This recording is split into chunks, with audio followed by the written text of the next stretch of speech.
What's going on, people? This is Shot Harrison. This is Tony Berrios with Tsunami Digital Media. I ain't asking y'all that. All right, so, and today we are going to be talking to the videographers, and today we're going to figure out what is the best way to price your services. Is it package or is it hourly rates? So I have 4 different categories, and we're going to kind of break those down to see which one works better for us, and you can figure out which one works better for you. Actually, let's start off by saying that I will represent package rate because I wholeheartedly believe that is the best, and Tony's going to represent hourly. So, Tony, how did you get into hourly rate? So we started out doing package rates, and it was working out for us for a long time.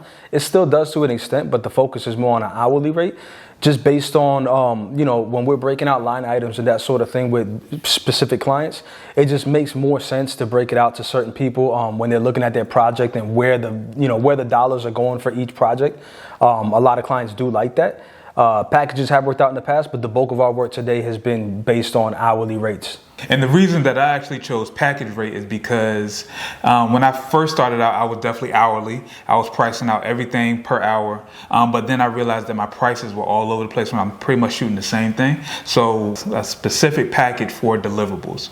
And that was like 4 deliverables, 5 deliverables, and just have it for one specific price. And that way I can kind of know exactly what it is that I'm selling at all times. So that's how we got into it. People are calling, so I'm gonna hit end on that. Let me ask you though. So you said you put a package together because you're offering like 4 or 5 video packages, right? So what I found was, even though we had a package at the time, we still do them, but we're talking about the focus of today. 90% of things are done hourly. What we ran into is even if we had a package and said, all right, this particular video, we think about how long it would take us to do that. We learned that not every video would take that long for a bunch of different reasons. Sometimes people show up late, they're not as prepared, or a particular shoot just needed different lighting setup. It took a little longer. So how often do you run into a situation where maybe in a package situation, you told them 5 videos. I'd imagine you have a certain amount of work time that you want to give it, right? Like we're not saying I'm gonna make you 5 videos and I'm on the hook for 40 hours of work. There's got to be some kind of threshold, right? So is it often that you run into a situation where it's like, man, this really should have took 3 hours and ended up taking 6? So I'm very efficient when I shoot. So I would normally say like for this particular session, which it might be 4 videos, we might have 6 hours to do that, or 4 hours to do that. Okay. Depending on like the layout of it. So if it goes above that, then of course we're charging more. But as long as you can stay within these confines of this particular time, then you're fine. As far as the editing, I usually already have a workflow of how these edits are supposed to go. Because 9 times out of 10, I will go ahead and kind of lay out the videos to make it a little bit easier for me. So I usually say like, all right, we're going to do a main commercial, we're going to do a hype video, we're going to do an interview, and we're going to get a couple clips out of that particular interview. Okay. So interviews is super easy. Hype video is like, I can kind of lay that out. The commercial is probably like the hardest thing. So that's why I can kind of make sure that it's, everything is set within proper guidelines. It's not going to take me 2 weeks. It's not going to take, a whole list of time. And that way I can kind of get them in and out. Using hourly rate, what is the benefit to the client? So the benefit of the client, I think, is there's a level of transparency. Not to say that there isn't. There's not one right way. We're not saying that there is. It's going to work for each individual business. But I find there's a level of transparency where the customer just knows what things are going to cost right off rip. If there's any requests for, hey, it would have been nice to get this, or it would have been cool to get, this other shot or this other content, they kind of already have an understanding of, that's going to just cost more. I found I'm a real introvert. I get the feeling you are as well. But for me, it's like almost debilitating introvert. Like I'm uncomfortable with the conversations of, hey, this is actually going to cost you a little more or whatever. And I found that in a package rate, that felt even more uncomfortable, where it was like, hey, they thought they were going to spend a certain amount of money, and now we're talking about I need a little more. With hourly, it tends to mitigate those conversations in my experience. So that's one benefit for the customer. Another thing is it kind of helps you not necessarily overcharge for something the customer might not need. So if a package, back when we were doing it, customers would ask, well, what if you only, didn't bring the lights, or what if you only shot it with one camera? That request came up enough times to where it was like, okay, so for this particular client, we're going to structure something where if we don't have to come with the full, every single thing we have, the video will be a little cheaper. Just based on that goes back to time also, because if we're not setting up so many lights, it's faster and that sort of thing. So I guess long answer, less long is just. I feel like it promotes a little bit more transparency and less potential conflict for me.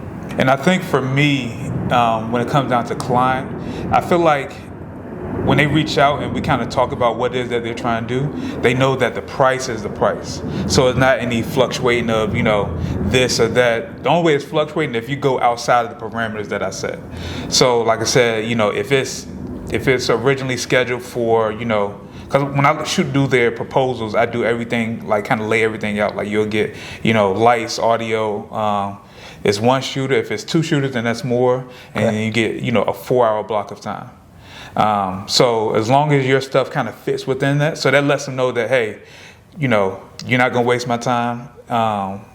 And so for you not to be charged more, then we need to kind of get to it. Like it ain't no rushing around, ain't no need to being late, ain't no need of none of that. So they know as long as they stay within those parameters that the price will still be the same.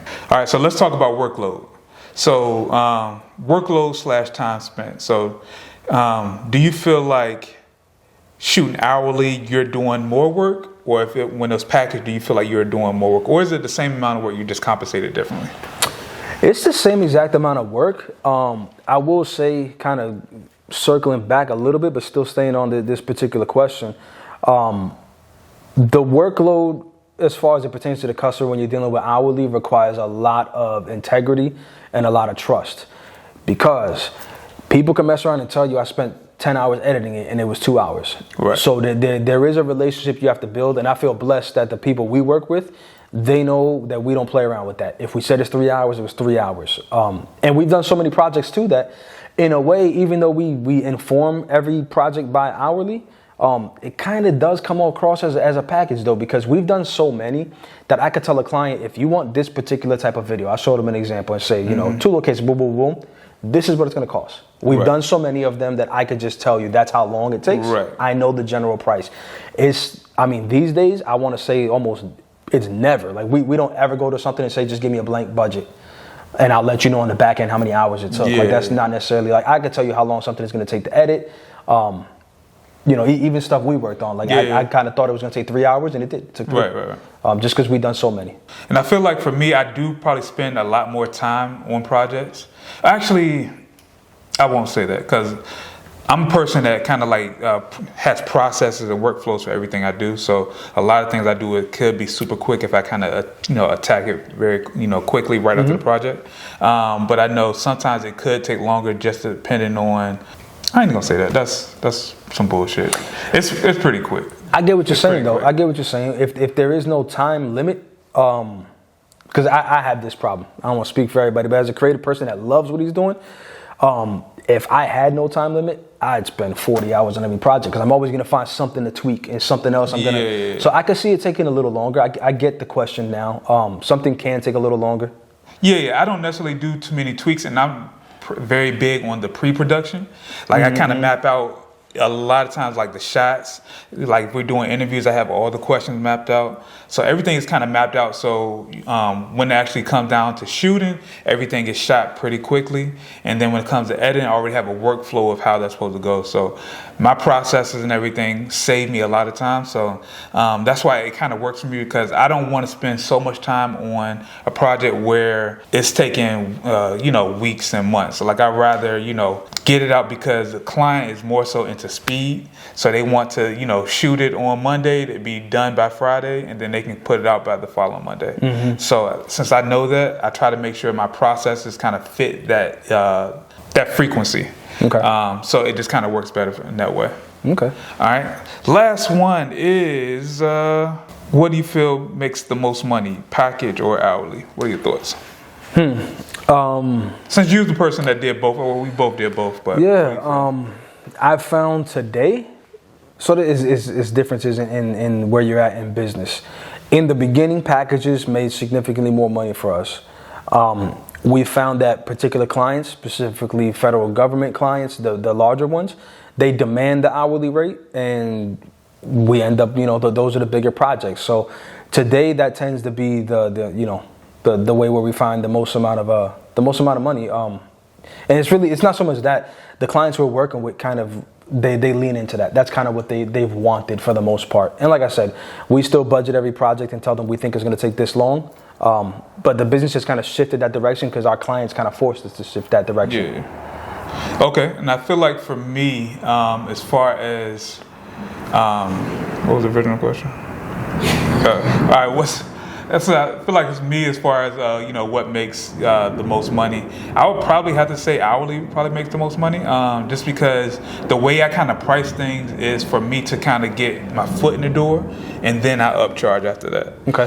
So I can say I take a short because I still make a good amount of money. You make more projects is what you mean, right? Yeah. Hourly. Okay, projects. Yeah.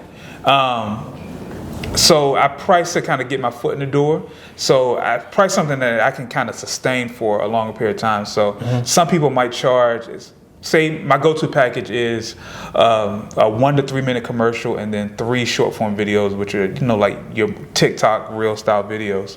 And for that, my price right now is $1,500. But that's something I know I can do in 4 hours, every single day. And so I know a lot of people that might charge $2,500, $3,000 for that, which there's nothing wrong with that. But I know the way I kind of set up my pricing is just that. So I can kind of do the same thing over and over and over, like rinse and repeat, with whoever the client is. So that allows me I might get a short on this one particular project, but I'm going to have 6 or 7 of these that I can knock out in 2 or 3 weeks. Okay. So, and then that helps kind of, for me, my business is built off momentum. So the more momentum I can build, the higher I can kind of make off of future projects, as well as the network and connections that I can build with like multiple businesses in the area. And you're treating project rates even if it's a brand new customer, or are you looking at that as just retainer clients? Both. Okay. Both. Okay. Because I feel like you have to have that momentum in your business just to kind of push you going forward. I'd rather have 5, good to great videos coming out instead of just having one. So I'd rather, probably charge a little bit less than everybody else and get more. And so by the time, it's always something that I'm working on, and it puts me in different rooms pretty much. Okay. So that way, when all of them come out, it look like, oh, Rashad just flooded the block. Instead of just having this one video and people are like, oh, I like it, or it'd be like, all right, it's cool. But if you got 6 or 7 videos coming out and you work with 6 or 7 different clients, that putting you in different spaces. Like that's like different, branches of the same tree almost. And that way, it kind of brings more into the company. So that's why having the systems kind of work for that, because I have workflows and processes for all that. Yeah, it's a lot of ideas coming to mind that we could be talking for hours about, because that leads me to think about frequency, like the amount, the volume versus the higher budget stuff that you put out. Because you're right, when you're doing higher budget stuff, the situation we're in now is there's not a lot of time to do the smaller stuff. Yeah. The downside to that is we're doing so much marketing for other people that there's very little time for us to do our own marketing. So that's something that's constantly in my own mind. Like if we were doing maybe smaller projects, we would have time to do some of the marketing that we need to do. And that's probably why I focus on smaller projects. It makes sense. I think you need to have a mix. Yeah. And for sure, you got to have a team and start growing. That's a different topic too, like about scaling business and what that looks like. I think a lot of people are missing that beat a lot. Right.